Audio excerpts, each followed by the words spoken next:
No reino de Israel, banhado pelo sol do Oriente Médio, nasceu Atália, a herdeira de uma linhagem amaldiçoada.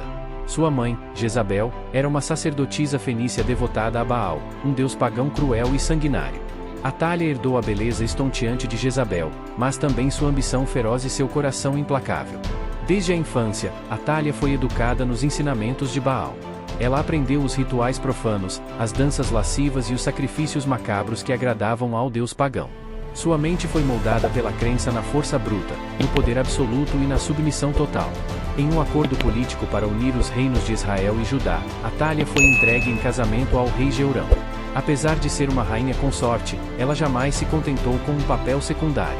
Atália manipulava o rei com astúcia, sussurrando em seus ouvidos as palavras de Baal e incitando-o a abandonar a fé em Yahvé, o Deus único de Israel. Jeurão, fraco e inconstante, caiu sob o domínio de Atália. Ele permitiu que a idolatria se alastrasse pelo reino, ordenando a construção de altares a Baal e a perseguição aos fiéis de Yahvé.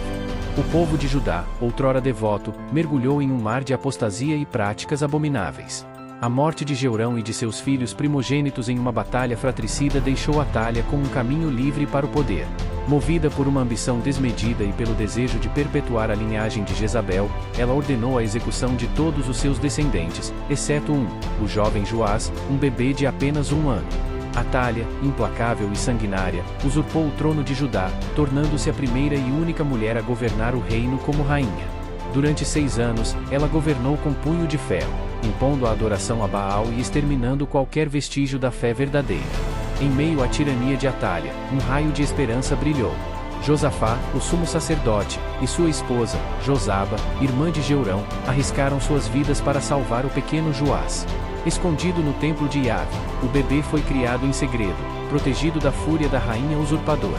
6 anos após a usurpação, o destino de Judá estava prestes a mudar. Josafá, impulsionado pela fé e pelo desejo de restaurar a justiça, reuniu um grupo de líderes leais e planejou um golpe audacioso. No dia da festa de Baal, quando Atália se encontrava no templo pagão, o jovem Joás, agora com 7 anos, foi apresentado ao povo como o legítimo herdeiro do trono.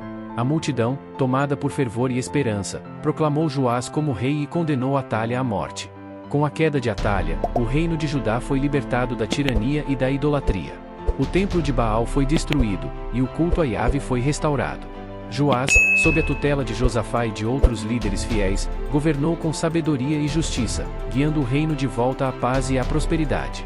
Mesmo após sua morte, a sombra de Atália pairava sobre Judá. Seus seguidores, adeptos da adoração a Baal, formaram uma seita secreta que se reunia em cavernas escuras para praticar seus rituais profanos. Eles tramavam para restaurar a antiga ordem e devolver o trono aos descendentes de Atália. Ao tomar conhecimento da seita, Joás, agora um jovem rei, tomou medidas drásticas para proteger seu reino. Com o apoio do sumo sacerdote Joiada, ele ordenou a invasão das cavernas e a execução de todos os conspiradores.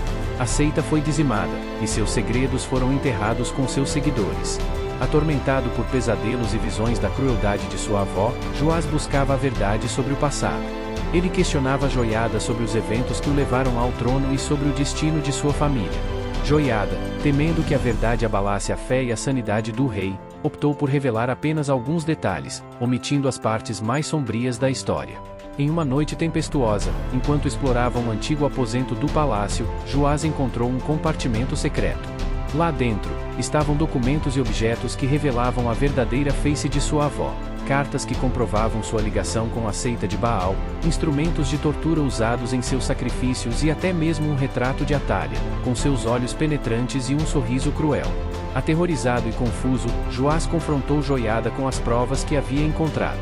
O sumo sacerdote, pressionado pelo rei, confessou a verdade completa sobre Atália, incluindo o massacre da família real e sua própria participação na resistência. Joás, tomado por fúria e repulsa, condenou Joiada à morte por traição e omissão. Ele ordenou que o sumo sacerdote fosse sacrificado no altar de Yahvé, como punição por seus crimes e por ter manchado a fé do rei. A descoberta da verdade abalou profundamente Joás. Ele se martirizava com a culpa de ter sangue de Atália em suas veias.